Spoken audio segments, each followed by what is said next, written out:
Personal branding was popularized by an article by Tom Peters in Fast Company magazine a while ago. As Tom put it, we are CEOs of our own companies, meaning to be in business today. Our most important job is to be the head marketer for the brand called you. The article of the role of personal branding, especially in job search and personal development. However, the market has changed and become far more sophisticated with the advent of social media and AI. Our guest today says that in this world of brands, everyone is a brand. People in businesses and careers recognize they have to work on their brand, but seldom know how to achieve it. Just becoming known is not enough. Gathering followers is not enough. But standing for something and telling that story is everything. In fact, he's written a book to do that, and we'll be exploring how we can help grow purpose-driven businesses predictably while impacting people and our world for good in just a moment. Hello and welcome to the Predictable B2B Success podcast brought to you by Sproutwith.com. I'm Vinay Koshy and our guest today is Henry Wong. Henry, you're a brand strategist, writer, designer, creative director, speaker, and president and brand strategist of View, a branding and content company based in Toronto, Canada. Now, you're working with clients looking to have a positive impact on the world, and you've guided SMEs and other small startups over the course of, I think, something like well over 25 years. In fact, you had your origins in an ad agency, such and such, if I'm not mistaken. I worked as a senior VP and creative director for the particular agency, and then have really been able to apply your skills to brands such as Toyota, Procter & Gamble, politicians, professional athletes, entrepreneurs, and CEOs with their own personal brands. Your book, however, is probably a combination of or accumulation of your experiences that you put together to help the rest of us tell our story and our personal brands. So I'm curious, was there a particular incident or event that brought this home to you, this need for people to be able to tell their story and build their personal brands? I think, first, thank you very much, Vinay, for having me. It's terrific to be on your podcast. I've enjoyed it, and I'm looking forward to our conversation. But to answer your question, I think it really grew out of many people who would approach me and as business owners or people, careerists have gone on to seek consulting input from professionals. They sometimes find that the fees may be a little bit high. And I was often probably more disappointed that I couldn't help people because of the fees that I would charge against it. So I thought a book would be a perfect way to create that do-it-yourself guide to helping people with their own brand. And if people can grab something out of it and use it for their own purposes, then I think I've scored well in that regard. With this book, which is titled Telling Your Story, Building Your Brand, a Personal and Professional Playbook, if I'm not mistaken, you're really emphasizing the need to tell your personal stories and build your personal brand. And I don't think anyone would really dispute that. But for those of us who might believe that what's a little bit nebulous or ethereal, so to speak, could you speak to the impact that you see it makes to the bottom line, so to speak, for those of us who are more numbers oriented, given your experiences in helping people build their own personal brands and craft their own stories? Yeah. No, very much. There's no shortage of companies looking to, for example, seek financial funding, particularly if you're a startup. We went through in the recent decade of many tech companies going forward to their VCs, their venture capitalists, or simply financing to try to get people to put together enough money to help their company going. What I've seen many times is the power of the story is so strong in helping people understand where you're going with the company. Because quite often, if you're a startup, you don't have the standard business plan put together, or you do, but it's projected. There's no sense of there's a leap of faith that's often needed. And that story helps more than anything to wrap it up. And we see this time and time again.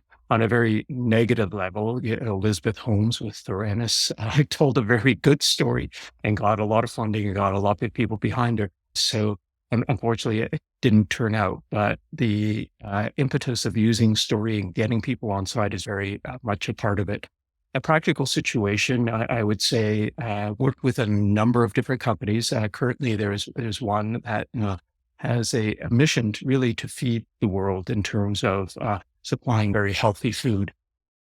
We just recently announced the acquisition of bringing on Gordon Ramsay on as not only a brand ambassador, but an equity partner because of this mission to try to create healthy food for the rest of the planet. And no better story that could be told than really the origins of the founder who began life as a doctor, who volunteered for Doctors Without Borders and found this high level of malnutrition out in the world, and it really stuck with him. So that became the impetus for him creating the company. There's an entire story against it, but you could see that it can be quite powerful and quite engaging to get people on side. So this is what I mean by the power of story, because otherwise you're just simply left with features and benefits and you just simply list what you do. But if you can wrap it up and you can get people behind it, the power of it and what it can do is really telling. And that's a great example that you shared there. Given your journey to date, what would you say would be your personal area of strength? I think it's really focusing, helping clients focus on what their key message is. Quite often when we're asked, what do you stand for? Or try to express yourself in a simple sentence, you'll get a litany of words and you'll get an entire paragraph, or you're asked to tell your story, they'll provide their entire resume. My job, and I think I do this hopefully well, is to bring some focus to people's intention and try to get to that key aspect of what they're all about. What do they stand for? What is that one thing that they can get behind that can really get others behind it as well? And I think that ability to help people focus is really something that I've helped many companies and people through the years that have gone by.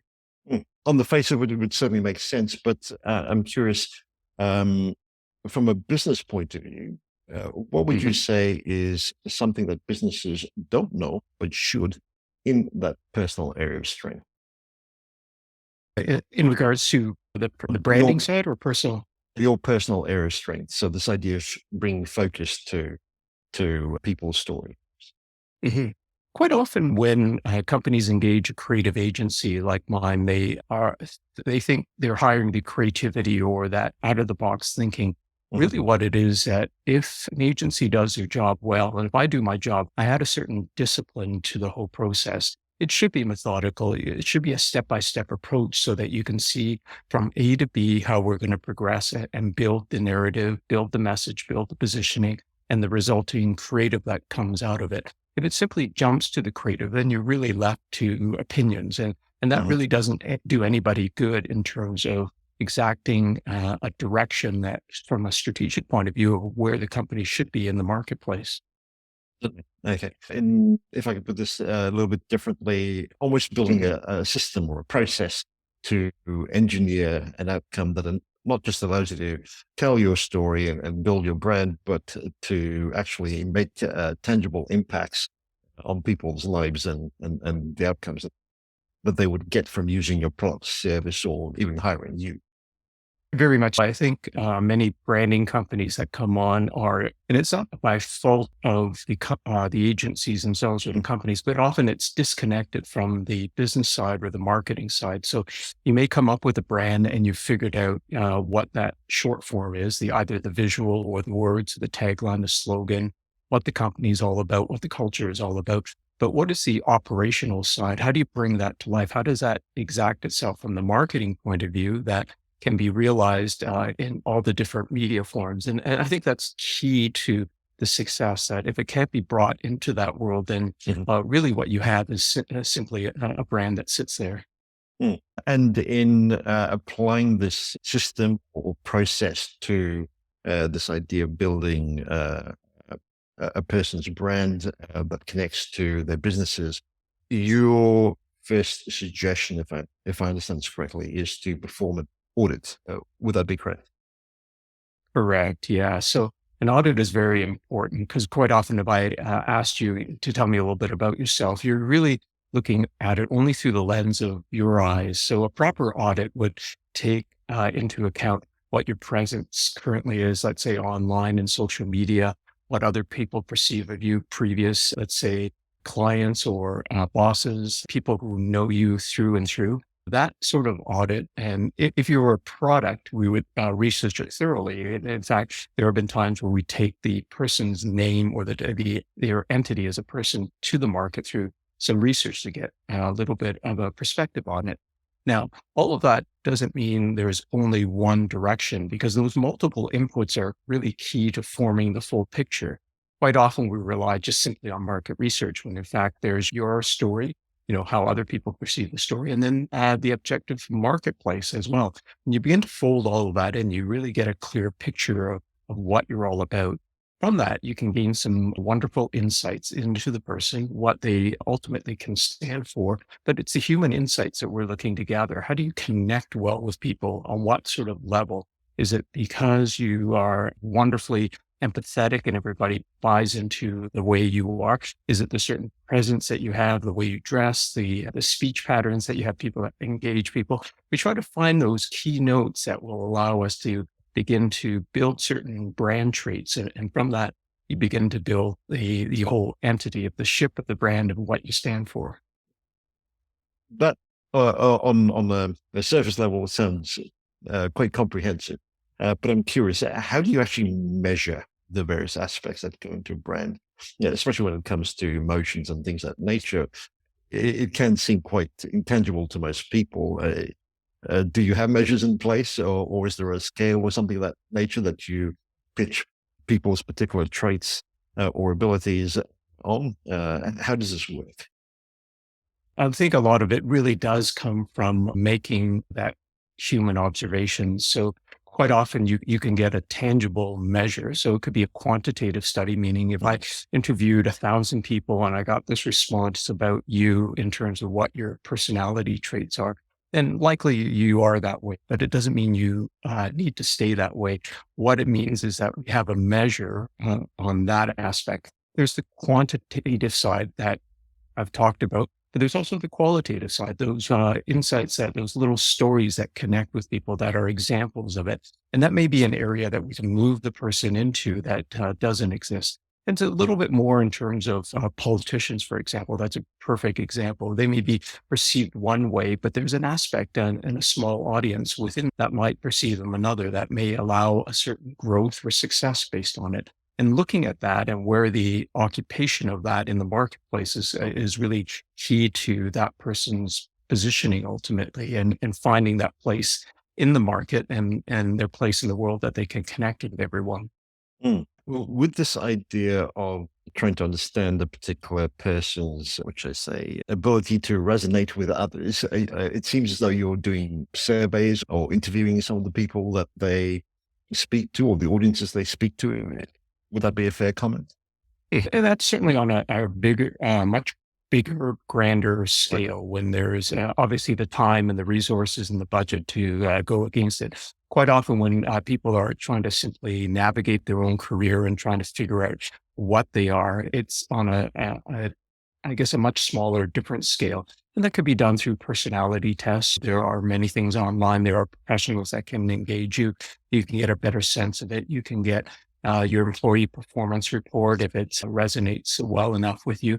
Ultimately, what you're trying to do is get enough input and then ultimately determine what you might need to change, or if this is in fact where you want to sit that may guarantee the success of where you want to be.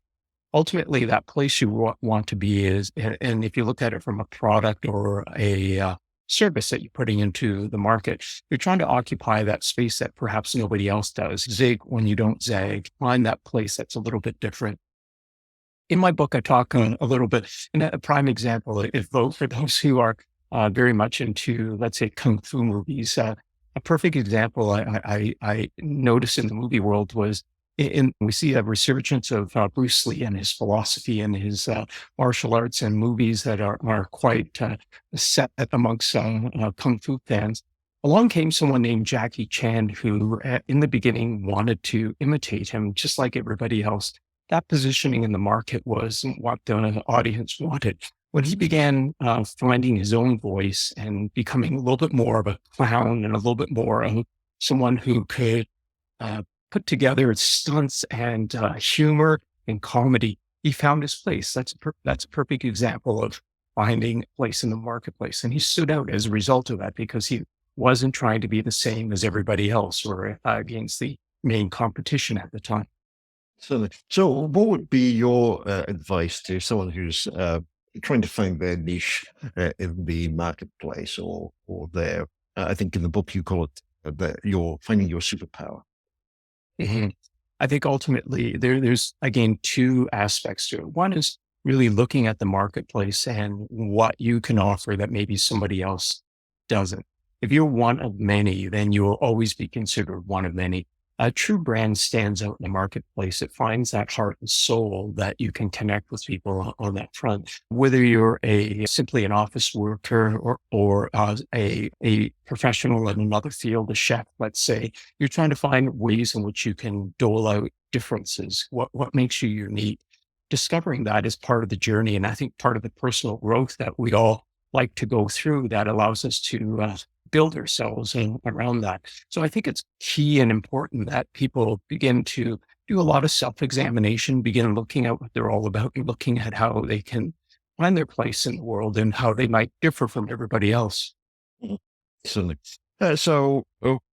With this idea of building personal brand, we've looked at the audit, we've looked at understanding how they're currently positioned, and then trying to navigate to a place that makes use of their natural talents, abilities, or superpowers, as we've called it.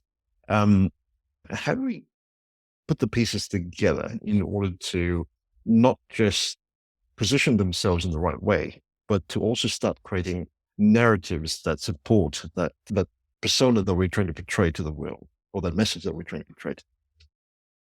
Sure. Ultimately, what we're trying to do is find a way in which you stand for something first and foremost. I make use of a lot of post-it notes in these exercises, so I would highly recommend that. Beginning by scribbling little aspects of your personality, your traits, and begin just peppering all these post-it notes on a board. Simply stick them up, and you begin to see a little bit of a pattern. You begin to see different aspects of what you stand for. Ultimately, what you're trying to do is to have one item, one word that stands for what you're all about. And you can begin building the story around that because every story needs to reinforce what that is, that position is, that thing that you stand for. So if I said to you, for example, a very famous case with big brands, if I said to you simply, what does Volvo stand for? And you think right away the word safety. That is the beauty of a powerful brand when you can have one word that ascribes what that brand is all about. So in that same manner, what you're trying to do is find that one keyword that you can stand for. In order to get to that, you need to go through the multiple of exercises in order to express it. So if you can find that keyword or that one aspect of what you stand for, now you have the impetus, you have that spark for how you can create the story. So if I suddenly discover, or I've discovered that I'm a bit of a jokester, or that's why people engage with me, there's a sense of humor that they like. And that's the one thing that I can stand for in my career. Perhaps it's something that could be realized, but it may be a certain tone to your personality as a result. So now I can begin building the story around that and begin building how I got to that point and what I stand for. Every example I use, every sort of medium I use would help to engage that. I may find that I'm a super organizer. Everything that I do is all about making everything is in its place. So if that is the key word, organization, then how did you arrive to that? How did the story build that got you to that point? So the idea is to know the end of the story before you start writing the story, as opposed to just allowing your journey to be unveiled. What you're trying to do is get to a certain point that allows people to go, oh, okay, I understand what you're all about, why I want to engage with you. You make a great point there. However, I'm sure a lot of our listeners are going, that sounds terrific. That's exactly what I would like to achieve. How do I go about doing it? Distilling all you're about to one word makes a lot of sense, can be potentially Daunting, very daunting. It's Yeah. quite simple, Yeah. yes. Mhm. How would you recommend we approach it? Being very brutal with yourself, being the ultimate editor. Quite often, if we're asked to tell a little bit about yourself, it's very hard to get that main focus. but every good brand out there stands for something, whether it is innovation, the way Apple has been, whether it's all about winning, which Mhm. Nike has been. There's an element that each of these famous brands stand for. So while it may be difficult to navigate in terms of finding your place, ultimately each of us has a certain meaning of what we are to other people. And that's really part of the wonder of self-discovery, isn't it? Being able to get to that. And the process isn't so much for your business and your career as it is a little bit of self-discovery. Because once you begin to understand yourself, your strengths, your weaknesses, you're doing this SWOT exercise to get to ultimately what you're all about. You begin to see the pattern. You begin to see that word. So it's groundwork in the beginning that really helps to help you understand yourself. And if you know that you're going after one word or trying to seek that one word that you're going to stand for, ultimately that is the goal that you're aiming for. So ultimately, and hopefully you'll get to that point. But a lot of it is getting as much input. And this is what I meant earlier about the audit, where we're looking to get as much input from people and others, yourself, and really begin to put all of that together. Sorry, This is- Vinay, I'm losing a little bit of my voice. I wonder if I can just grab a little bit more water. Sure, sure. Yeah, good. I assume you're editing this. Yes, So, not a yeah, problem. just, just give me 1 second. I'll be right No with you. worries. Get this going again. There we go. So if you want to continue from where you left off, please do. Yeah. What I'm saying that self-discovery is really fundamental and Mhm. key to allowing people to understand themselves. And it does seem like a daunting task because you're asked to really understand what you're all about and go through this self-discovery. And for some people, it's quite intimidating. For others, it's perhaps something that they're a little bit blind to. I'm this way. I'm a perfect person. There's nothing wrong with me. And it's that openness to discovering even some of your flaws so that you can build around it and really understand what your strengths are. You really can't have strengths without weaknesses. So balancing that and getting a better sense of yourself is really key to fully getting a grasp of what you're all about. Mm. Self-discovery is important. So there's a degree of introspection, but you're also suggesting that we be brutal editors in finding that one word that epitomizes who we are and what we're all about. Is there an aspect to seeking perspectives from others that you would recommend as well as part of this whole process? Very, very much. A common tool that I use in many of the sessions is a simple pyramid. It's a hierarchy. And if you begin peppering your hierarchy, if you draw, let's say on a whiteboard, a simple triangle, at the top of the triangle where that hierarchy really should be where that one word exists. If you draw it out with multiple post-it notes, you'll have likely multiple notes from different inputs from different people. By putting that on the board and standing back and looking at it, you'll have a sense of who you are. Ask somebody to come into the room, ask somebody to take a look at that. Where would they put the notes themselves? So that might form a different picture as well. Ask someone who you might have just met, someone you trust, someone who you've worked for. Where would you write these words in itself? So ultimately, what happens is that it either begins to form a pattern or it begins to align with, oh, okay, here's what I and the way I'm being perceived by everybody else. And I don't want to be that way, or it's exactly what I want to be. You'll find that word, you'll find that key aspect of what you stand for. And there will be a multitude of it in the beginning. But the idea is you can be all those things, but ultimately you do want to stand for one thing. And that one thing will be at the top of the pyramid itself. Sorry, you were referring to the pyramid or the triangle that you use as a tool to help you work through this. The top, you said, if I'm not mistaken, is the one word that you're aiming to use or define Mhm. as what you're all about. It could As, be what you're aiming for, but at the same time, you may discover along the way that people are perceiving you in a different way if another word begins to find its way to the top.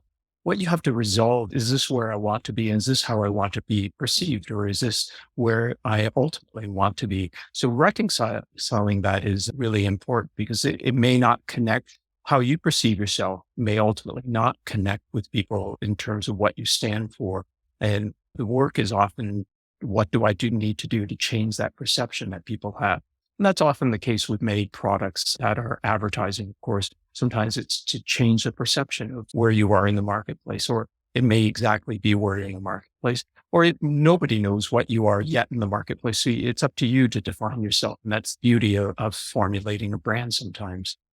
Okay. But going back to that pyramid, how do you use it? I understand that you're getting a lot of perspectives from others as you work towards this one word. How do you use it to uh, filter through these ideas and coalesce and condense the key elements that you're looking to define yourself by? Uh, so if we did this in a session, sometimes it's just a matter of tallying up the number of times people are perceiving you in a certain way. So let's say you have 5 or 6 words in which are attributed to you, and you have other people simply check off, here's what I believe you stand for. There may be certain words that resonate more than others in terms of what you're all about. At that point, you have to decide, really, is that who I want to be, or is it another area that I need to change in order to gain the success I want to have? So that read in the marketplace is a wonderful way of fact checking and seeing how you are to the rest of the world, because quite often our perception of ourselves is very different.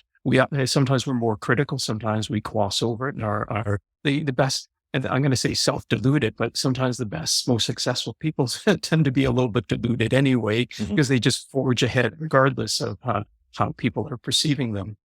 Mm. So once we've worked out the one word, is it just about building everything else around that one word, from the stories that we tell to the actions that we engage in? Is that the path forward, or is there a bit more to it?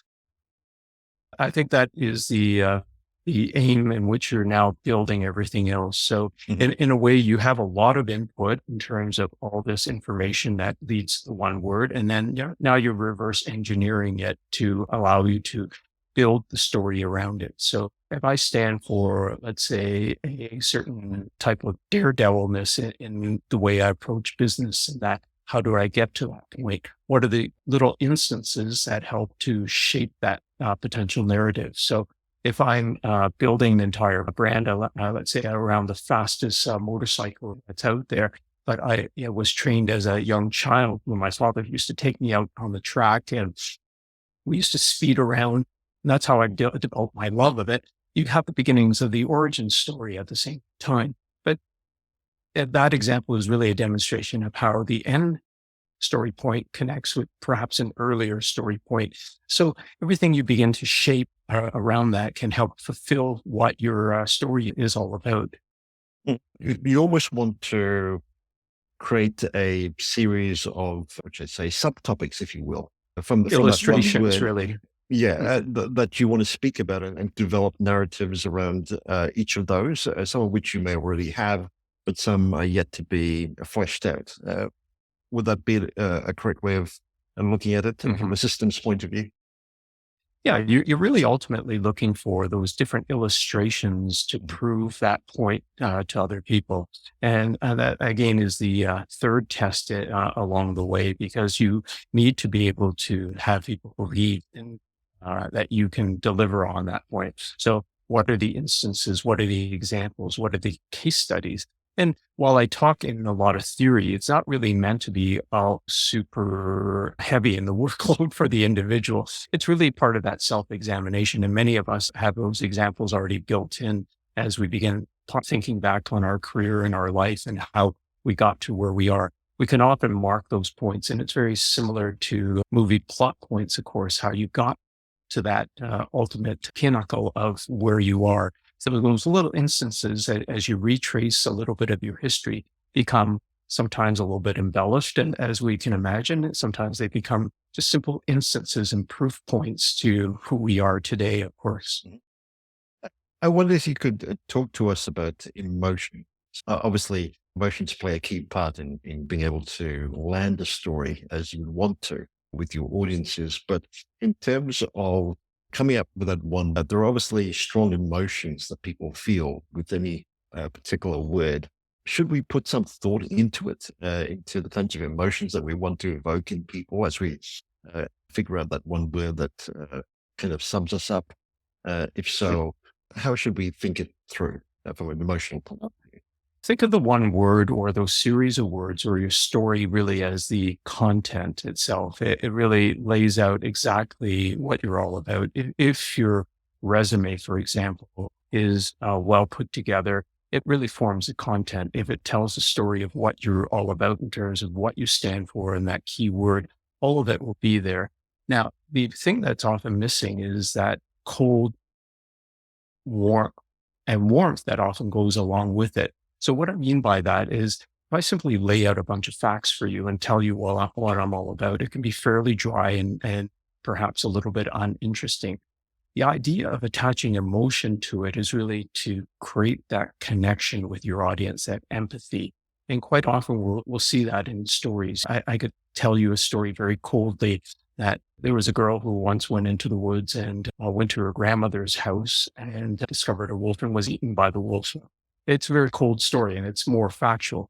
But if I began to add some emotion to it, talked about the weather, she walked through with a certain trepidation as she began opening the door, things like that begin to form a little bit of an emotion. She saw the eyes in the dark and she began connecting with this person that she couldn't quite make out before she discovered it wasn't her grandmother. There's a certain fear that I'm trying to embellish to it. So that's an example of one emotion. But on a career side or a business side, you may try to find different types of emotion, very similar to the way products go into the marketplace. So you don't need to be a fiction writer to exact that emotion, but you have to understand what are the points in which I can connect with a need or fulfilling or solving a problem.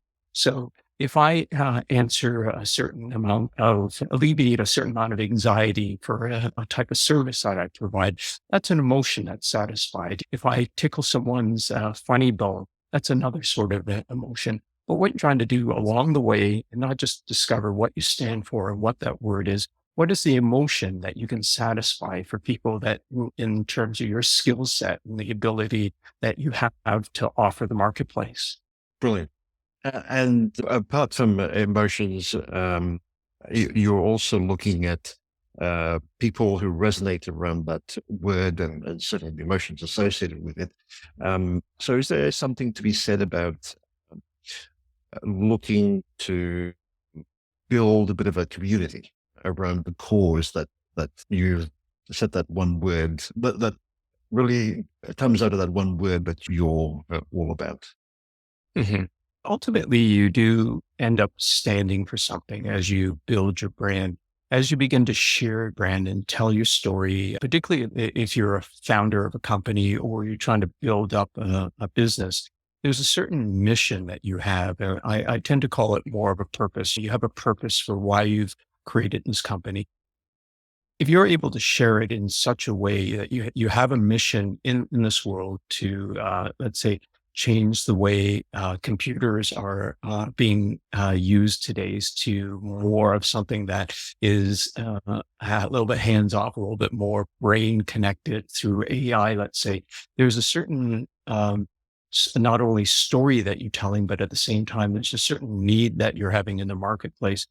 Now, this is where the power of emotion often comes into place, because if you tell it passionately enough, and if you believe in enough in it, there are others that will come along for the ride that firmly believe in what you're seeking to do.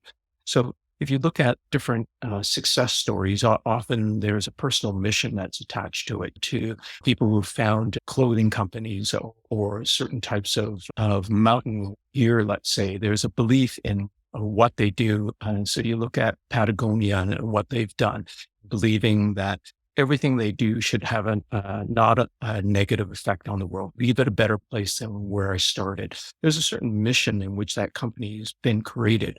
So with that, you end up having people who truly believe in your purpose and they become your followers. And then often it's that first set of disciples. And we see this time and time again through history, whether it's on the positive side with religious leaders or sometimes on the negative side with cult leaders. There's something about that power and belief that can get people on side, and they become those first brand ambassadors that you have and help sing those praises for you.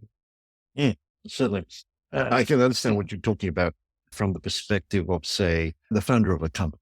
who is very clear in his or her direction and the purpose Mhm. that they're trying to solve or achieve. And I can certainly see their ability to cast a vision that brings a lot of people who interested in purpose of the cause into their community and then perhaps in the company. I wonder what it's if you could speak to those of us who followers and who would Mhm. also like to go through this exercise of defining uh, who we are, but also trying to find our place in the overall mission or purpose that someone has cast, a vision that we were quite enraptured by, and Mhm. wish to have a place in being able to solve this overall cause. How do we need to process all of this? Do we do it in a similar manner, or is there a bit more to it in order to build connections to the overall company or organization that we're working for? I think it's a wonderful question, by the way, and I think not enough people do that. Quite often, we simply look at a job posting or a career listing, and we go, "Oh, it sounds like there's a little bit more money than I currently make, and it looks like it would be a decent company." What I encourage people to do is really begin understanding what your goals are, not purely from a career point of view, but really your purpose in life. And what I mean by that is that we all have certain values and beliefs and, or sometimes a lack thereof, but we certainly have goals in mind, but we also have a certain purpose of why we exist. And we're looking for sometimes satisfaction that goes beyond the monetary amount. Because if I asked you what you would do if I gave you $100 million, it may be very different than what you're currently doing as a job. But that question is very telling because it ultimately creates a little bit more of a purpose for why you might exist. So I may find that I want to ultimately do good in the world and help as many those who are disenfranchised and disconnected from society. I want to better the place in the world. So that becomes a little bit of my guiding light, your moral sort of North Star. What often people don't do, and I see this time and time again, where there's a lot of dissatisfaction, is they align with a company or organization that often doesn't deliver on what they're seeking to do. So even if you're not running a company or organizing or creating one, understand what you're all about so that when you do come across people, it isn't simply the satisfaction of getting a paycheck. Ultimately, sometimes that's what we need to do. But I think in terms of that ultimate happiness really comes from aligning your belief systems and ensuring that the company that is employing you or that your organization that you're a part of also lives to that same sort of mandate. And this is on the other side for companies looking to hire people. Quite often we hire based on skills, but a deeper connection, a deeper way of looking at it is to often look for those disciples, those people who really believe in what you're doing and why you're doing it, whether it's purely for the money or there's a grander mission in the world. So when those two align, then harmony exists. When they don't, obviously disharmony kind of comes as a result.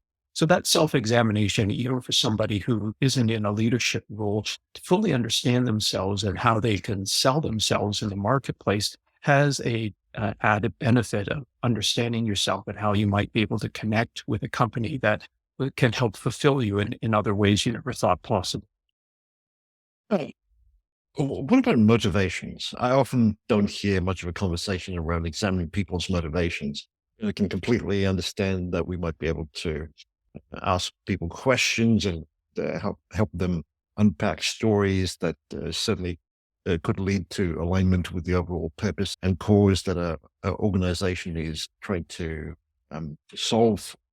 But when it comes to putting people into specific positions, often motivations tend to play a key role as to whether they would perform well in a particular role or not. So I wonder if uh, this idea of building a personal brand is enough, or does there need to be a bit more work into helping people understand their specific motivations to do what they want to do, which would then Mhm. speak to their potential to go into different positions to have more of an impact. People will still have an impact regardless of the position, but I guess their ability to work with others and lead others in a particular aspect. what would Yeah, so you? you touch on motivation, and that's Mhm. often where purpose does come back to answer Right. that question. Because if your mission and purpose is very much aligned with what the company is seeking, then that motivation is built into itself. If you find that purpose doesn't align, that they have a different goal, ultimately, let's say as an employer, I'm looking at it, and the person's main interest perhaps is simply to make some money so that they can, go to the bars at the end of the week, then perhaps their motivation and their purpose doesn't necessarily align with where you need to go. However, if it can be created and if they can be motivated, so you can motivate people, but at the same time, it really comes down to, and here's a perfect example. We all know the word epiphany, and where something dawns upon Mhm. us, and it's a little bit of a revelation. But quite often, epiphanies are some deep-seated beliefs that you have already that's just really been awakened more than anything. So if that person has that something inside that's ready to be awakened and you can discover it, and you know that by shaping them in this direction, they're going to be a terrific leader in my organization because their purpose seems to be the same, then you have someone that you can groom and grow and build into that position. If their purpose is a little bit different, if they see things in terms of values and what the culture is, ultimately what happens is there will be a disconnect at the same time. So I think ultimately we're trying to find that connection with people. And it's so different than on the dating scene. Ultimately, you're trying to find those shared values. So something beyond that initial attraction that could sustain yourself for a greater period of life into that mating Mhm. ritual, of course. I wonder if you are aware of organizations that uh, do this particularly well. This whole idea of not just building the personal brands or investing in the personal brands of um, the founder, the CEO, or senior executives, but wide. If so, could you tell us of some of these organizations that do this particularly well, or give us paint a bit of a picture, if you would, of what it could potentially look like? So I think there's a lot of organizations that do the exercise and express their mission and put it up on the wall, and it becomes a little bit of a belief system. It's not so much the words on the page or the words on the wall or what you share with people. It's really that belief system that exists in the culture. So ultimately, a culture is a reflection of the brand and vice versa, meaning that it isn't simply something I've created and we're putting out to the marketplace, but there's a series of beliefs that can exist. So if you, and many companies go through this where they write a series of values of that, and they become a little bit more of an academic exercise. My encouragement often is to put those words in everyday language. So how would I share this with someone simply by speaking as opposed to writing it out in a well-crafted way? That those values or those points that you're sharing is really part of how you're exacting that culture, that brand, your purpose as an organization.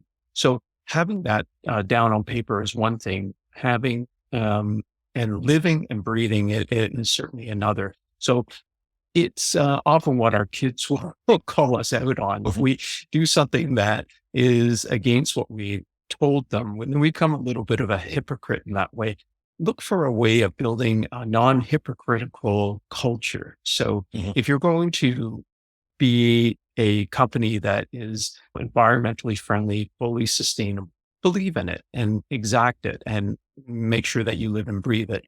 And that by far is much more important than those words that you put up on the page. Because if it doesn't fulfill it, then Mhm. it's easier just simply to take it out and live up to the things that you do believe in because it makes it easier to create that harmony and create that mission for the rest of the group.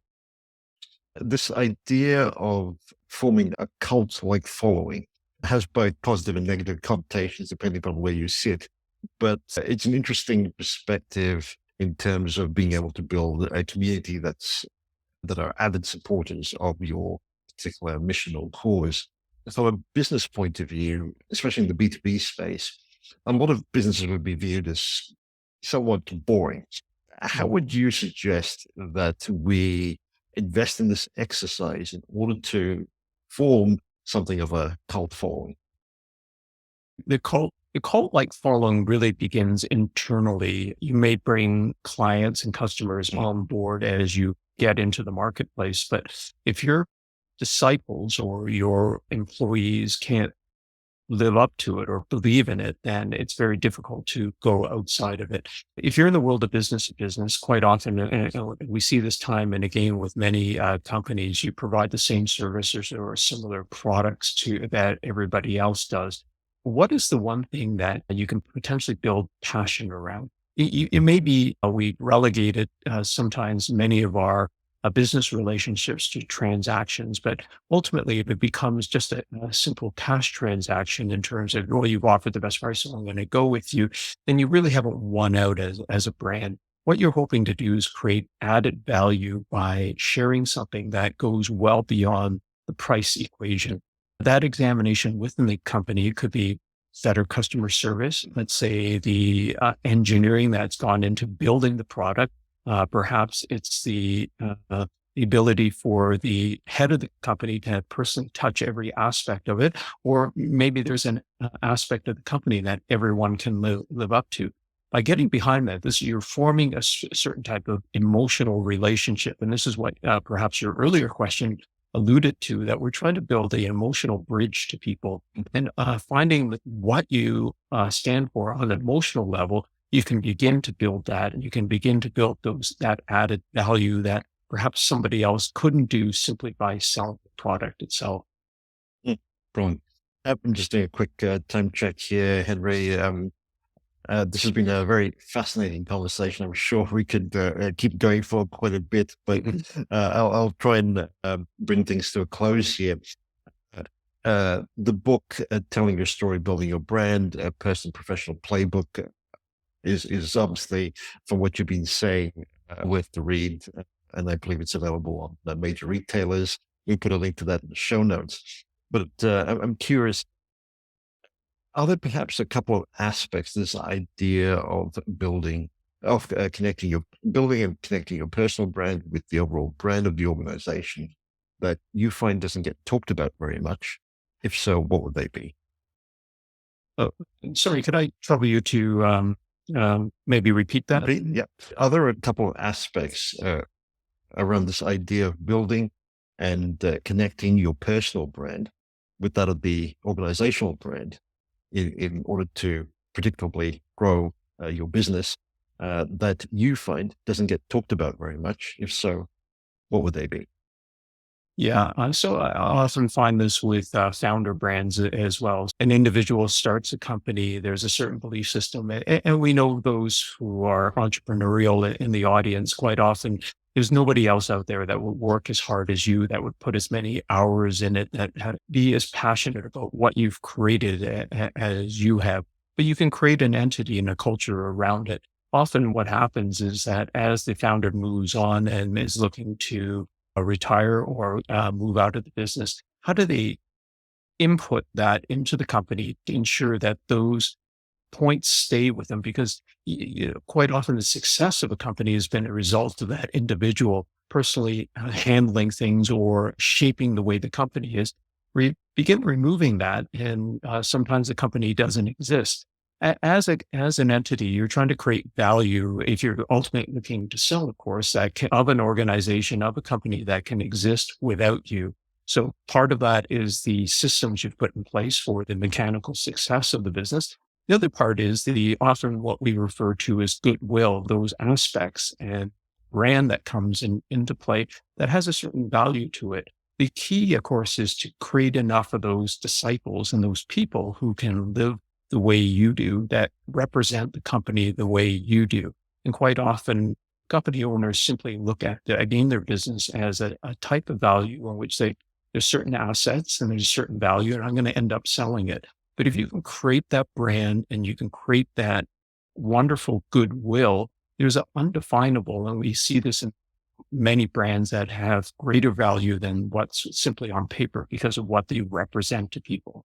So that's the goal for a lot of people. And I would say to have more focus, particularly for smaller entrepreneurial companies, need to perhaps focus on that so they can create better value for themselves, of course. Mm. Got it. And if you were listening to this episode, Henry, what would you say would be your top takeaway? Ultimately, do that self-examination, do that work on yourself so you really truly understand where you are. Be objective, even if it's a bit painful. Allow yourself that input from other people. Ultimately, you decide who you are in the marketplace, whether you're a entrepreneur or a person navigating your career. You determine it, but get a good sense of yourself so that you can begin to make those changes if need be, or enhance what you have to build that story, build that connection with the people who matter to you. And for those who are listening in who are curious, want to find out more or connect with you, where would you recommend they head to? Well, I have a very simple website, henrywong.co, and you can see a little bit about the book and connect with me if that's the case. Okay, we'll include a link as well to that in the show notes. Henry, thank you so much for doing this. This has been very enlightening. I appreciate you taking the time out. Bill, thank you so much for having me. It's been a lot of fun. Thank you.